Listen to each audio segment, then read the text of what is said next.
जय हिंद दोस्तों।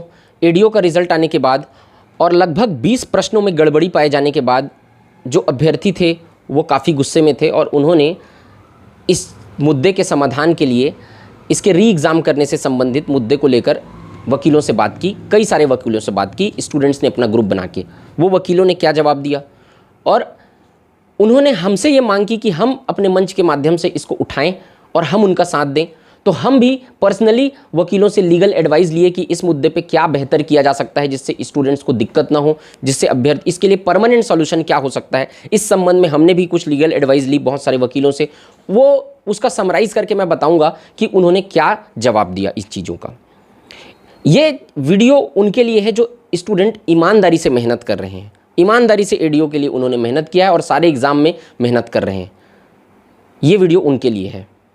दूसरी बात, मैं एक डिस्क्लेमर ये देना चाहता हूँ कि ये वीडियो को आप अपनी राय रखने से पहले वीडियो को पूरा देखें। आधी जानकारी हमेशा खतरनाक होती है, इसलिए आप पूरा देखें और उसके बाद कमेंट में अपनी राय रखें। चलिए, तो पहले हम लोग देखते हैं कि वकीलों ने क्या कहा। तो पहली बात कि हाई कोर्ट के वकीलों से जब स्टूडेंट्स ग्रुप बना के गए और कई सारे वकीलों से उन्होंने बात की, तो उन्होंने कहा, पहली बात ये कहा कि पेपर जो है वो रद्द नहीं हो सकता। उसका 3 तर्क दिए उन्होंने। पहली बात, ये भर्ती प्रक्रिया पूरी हो चुकी है। कोई भी पेपर तब रद्द होता है जब उसकी भर्ती प्रक्रिया पूरी न हुई हो। 2019 में भी जो सीजीपीएससी का एक पेपर में री एग्ज़ाम कंडक्ट कराया गया था, तो वो स्टूडेंट्स ने अपनी मांग तब उठाई थी जब वो पेपर प्रक्रिया पूरी नहीं हुई थी और केस को जो है वो वहाँ पर जो है पिटीशन दायर किया गया, उसको एक्सेप्ट किया गया और उसके बाद वो उसमें कोर्ट का जजमेंट आया। तो वो तब जब भर्ती प्रक्रिया पूरी नहीं हुई थी। इसमें रिजल्ट आ गया है, तो इसलिए ये इसको चैलेंज करना कोर्ट में बहुत मुश्किल काम है और ये नहीं हो सकता, क्योंकि वहाँ पर जब पिटीशन दायर करने जाएंगे तो उसी को रद्द कर दिया जाएगा हाई कोर्ट के द्वारा, क्योंकि ये भर्ती प्रक्रिया पूरी हो चुकी है। तो भाई, जो स्टूडेंट सेलेक्ट हो गए हैं वो भी मेहनत करके सेलेक्ट हुए हैं। अब वो भी उन सारी चीज़ों को, ऐसा वकील ने कहा जो मैं बता रहा हूँ, जो बाउंड्री लाइन को पार कर चुके हैं वो लोग भी ईमानदारी से मेहनत की और वो बिल्कुल सही बात है। उन्होंने भी, वो भी बहुत गरीब परिवार से आते हैं। कई सारे स्टूडेंट ऐसे हैं जो हमारे यहाँ से सेलेक्ट हुए, बहुत गरीब परिवार से आते हैं वो लोग। उन्होंने लंबी तैयारी की है, 5-7 साल से मेहनत की है, तो वो सेलेक्ट हुए हैं, उनका क्या होगा। ये हाई कोर्ट इस चीज़ को भी संज्ञान में लेता है, इस चीज़ को भी ध्यान में रख के अपने डिसीजन देता है। इसीलिए वकीलों ने कहा कि ये परीक्षा अब रद्द नहीं हो सकती क्योंकि इस भर्ती प्रक्रिया पूर्ण हो चुकी है, पहली बात। दूसरी बात, उन्होंने कहा कि 12 प्रश्नों के विलोपित होने के बाद 12 नंबर दे दिए गए हैं, तो जब प्रश्न गलत आए तब आपको दायर करना चाहिए था, तब आपको कुछ बोलना चाहिए था। अब सबको जब इक्वल नंबर मिल गया तो उसका फ़ायदा तो सबको मिला है। तो जब सबको उसका फ़ायदा मिला है तब फिर कोर्ट कैसे माने कि किसी को दिक्कत हुआ है। तो दूसरा तर्क ये है कि ये प्रक्रिया रद्द नहीं हो सकती क्योंकि उसका फ़ायदा सबको मिला है, ये वकीलों ने कहा। और तीसरी बात ये कही कि 2 ऑप्शन को सही लिया गया है, ऑप्शन ए और ऑप्शन सी दोनों सही हैं अगर उत्तर, तो दोनों ऑप्शन सही लिया गया है। तो इस पर कोई दायर क्यों नहीं किया जा सकता याचिका, क्योंकि जब व्यापम ने नोटिफिकेशन बाकायदा जारी किया था एडीओ के लिए कि अगर एक प्रश्नों के 2 उत्तर सही हैं तो वो दोनों ही उत्तर सही मान्य किए जाएंगे। वो पहले से लिख के दे दिया है उसमें।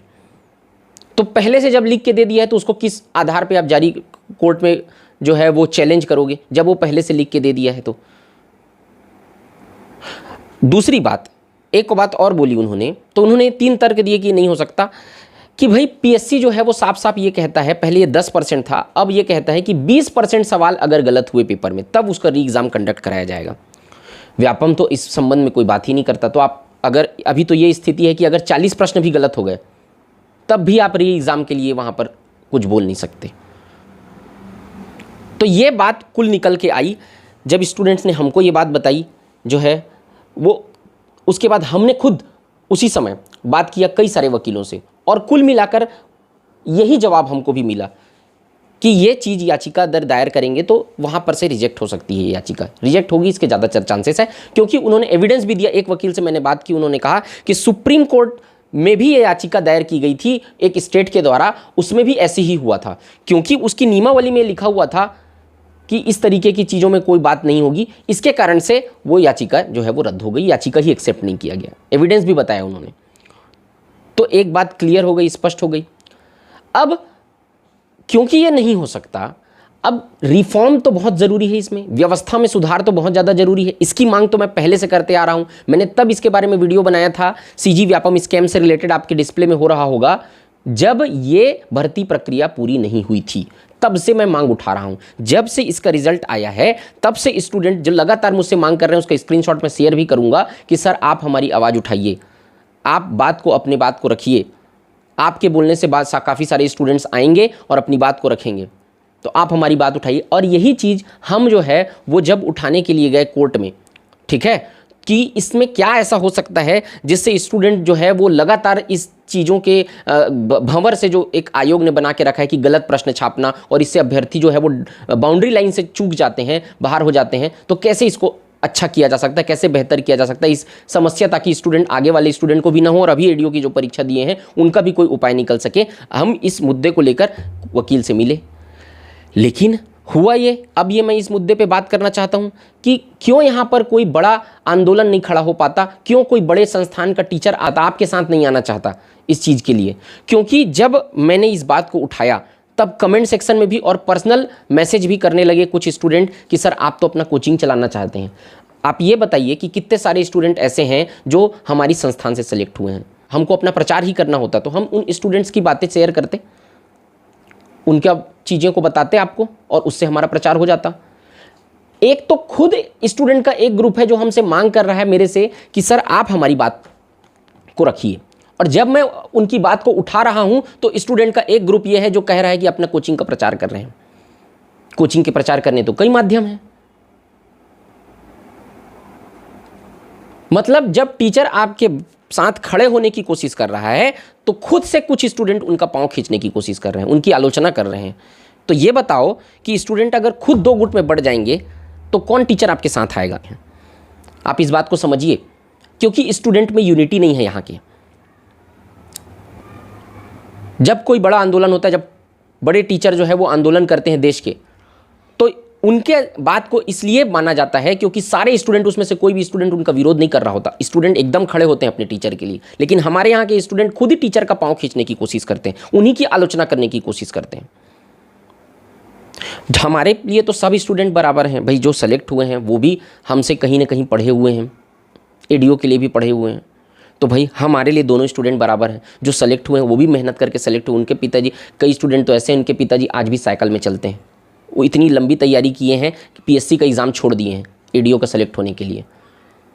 हमारे लिए वो भी बराबर है, उनके साथ भी कुछ गलत नहीं होना चाहिए, और हमारे लिए उनकी भी वैल्यू है जो स्टूडेंट लगातार इस दंश से गुजर रहे हैं, लगातार जो प्रश्न गलत हो रहे हैं उसके कारण से। वो मेहनती हैं, वो रिजल्ट ला सकते हैं, उनके में काबिलियत है, लेकिन क्योंकि एग्ज़ाम में सवाल गलत सही नहीं मिलते, उनको 100 सवाल सही नहीं मिलते, उसके कारण वो बाहर हो जा रहे हैं।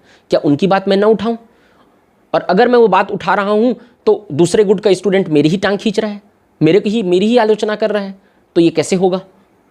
और जब वो आलोचना कर रहा है तो उस कमेंट का रिप्लाई देने के लिए 2 स्टूडेंट वहां पे आ रहे हैं, अपनी बात रखने के लिए बहुत सारे स्टूडेंट आ जाते हैं, लेकिन जब कोई निगेटिव कमेंट करता है तो उसका, हालांकि मैं मानता हूं 1-2 स्टूडेंट हैं जो उनका रिप्लाई भी देते हैं, लेकिन क्या आपकी जिम्मेदारी नहीं है कि जब मैं आपकी मुद्दे को उठा रहा हूं तो जब अगर स्टूडेंट कोई निगेटिव कमेंट मेरे ही बारे में कर रहा है तो आप आगे सामने आओ और उसको जवाब दो कि भाई आप सर के बारे में मत बोलिए, क्योंकि सर तो हमारे ही मुद्दा उठा रहे हैं और हमने ही उनको मैसेज करके बोला है कि सर हम हमारा मुद्दा उठाइए और ये मुद्दे पे जो है इस पे सुधार होना चाहिए। तो मैं जब सुधार का मुद्दा उठा रहा हूँ, मैं जब रिफॉर्म का मुद्दा उठा रहा हूँ, तो आप मेरा सहयोग नहीं करेंगे तो कौन सहयोग करेगा? और आप मेरा सहयोग नहीं करेंगे तो आप खुद सोचिए कि मैं आपका मुद्दे उठा के क्या करूँगा? मेरे पास तो बहुत सारी चीज़ें हैं पढ़ाने के लिए, मैं उन चीज़ों पर बात करूँगा। तो यहाँ पर कोई बड़ा आंदोलन इसीलिए सफल नहीं हो पाता है कि स्टूडेंट में खुद में यूनिटी नहीं है यहाँ पर। दूसरी बात कि रिजल्ट में स्टे से संबंधित, तो रिजल्ट में स्टे एक उपाय उन्होंने बताया कि कैसे इस पे कुछ किया जा सकता है, तो वो ये है कि इंडिविजुअल कोई स्टूडेंट जो है वो अगर मांग करता है, अगर आप कोई स्टूडेंट है ये दिखाए कि मॉडल आंसर आने और उसके बाद रिजल्ट के साथ जो मॉडल मतलब जो आंसर की आया है उसमें उसके नंबर में कितना परिवर्तन आया, मतलब जो मॉडल आंसर आया था वो और उसके बाद जो फाइनल आंसर आया वो, उससे उसके नंबर में कितना परिवर्तन, पहले उसका सिलेक्शन हो रहा था मान लो जाए किसी स्टूडेंट का, और इसका होने के बाद अगर सिलेक्शन नहीं हो रहा है, उसका नंबर कम हो रहा है, तो इंडिविजुअल अगर वो स्टूडेंट वहाँ पर चैलेंज करना चाहे इसको तो वो इंडिविजुअल स्टूडेंट कर सकता है, बाकी इसको कोई यूनिटी कोई दूसरा नहीं कर सकेगा। वो खुद बताएगा वहाँ जाके कि मेरे साथ ये दिक्कत हुआ है कि भाई मॉडल आंसर में मेरा नंबर इतना आ रहा था, लेकिन जो फाइनल आंसर आया है अभी रिजल्ट के साथ उसमें मेरा उत्तर जो है उसमें मेरा नंबर जो है वो कम हो गया है। तो वो उस स्टूडेंट के ऊपर है, उसमें भी पेपर रद्द नहीं होगा, हो सकता है स्टे लग जाए और उसके बाद फिर उसको। और एक क्वेश्चन और है ऐसा है जिसपे जो एक्चुअल में जो क्वेश्चन गलत था लेकिन उसको गलत नहीं लिया गया है, जिसमें हिंदी और इंग्लिश के उत्तर अलग, मतलब हिंदी और इंग्लिश में अलग अलग था, तो उस क्वेश्चन पे भी चैलेंज किया जा सकता है। लेकिन वो केवल यही होगा, कुछ दिन के लिए स्टे लगेगा और उसके बाद फिर संशोधित उसको सही करके बाकी लोग को नंबर दे दिया जाएगा उस क्वेश्चन को सही करके, यही हो सकता है बस। तो ये बात जो है वो वकीलों ने कही है। आप खुद पहले यूनाइट हो जाइए, आप अपने लिए आवाज़ उठाना सीखिए और आपके साथ जो खड़ा है उसके समर्थन में खड़े रहिए, तब यहाँ पर कोई बड़ा बदलाव आ पाएगा। वरना ऐसे ही चलता रहेगा कि हर कोई जो है वो 2 वीडियो बना के निकल जाएगा और आप यहीं की यहीं रह जाएंगे। तो मैंने इस बात को तब भी उठाया था जब मॉडल आंसर आया और उसमें सवाल गलत हुए, मैंने इस बात को तब भी उठाया जब रिजल्ट आया था, और मैं आज भी इस बात को उठा रहा हूँ। और इसमें जो भी मेरे साइड से प्रयास होगा, इन व्यापम आयोग के द्वारा गलत प्रश्नों को छापने के बाद जो स्टूडेंट के भविष्य से खिलवाड़ किया जा रहा है, उसके लिए लगातार मैं अपने मीडियम के माध्यम से, अपने चैनल के माध्यम से आवाज़ उठाता रहूँगा। लेकिन बात यह है कि उस आवाज़ को बल तब मिल पाएगा जब आप एकजुट हों और आप हमारे समर्थन में खड़े रहें। अगर आप में से ही कुछ लोग विरोध करने लग गए और उनको कोई जवाब देने वाला नहीं रहा, तो फिर तो कोई मतलब ही नहीं है बात करने का। दुष्यंत कुमार का शेर है कि हो गई है पीर पर्वत से पिघलनी चाहिए, इस हिमालय से कोई गंगा निकलनी चाहिए, सिर्फ हंगामा खड़ा करना मेरा मकसद नहीं, मेरी कोशिश है कि ये सूरत बदलनी चाहिए। तो जो बातें हुई, जो वकील ने बातें कही, हमने जो प्रयास किया, वो मैं आपको स्पष्ट रूप से आज की वीडियो में बताना चाहता था। मैं उम्मीद करता हूँ कि आपको जो सत्य है वो आपके सामने रख पाया होगा। आप अपने विचार रखिएगा और आप मेरे सपोर्ट में हैं कि नहीं, अपने कमेंट सेक्शन में ज़रूर कमेंट करके बताइएगा।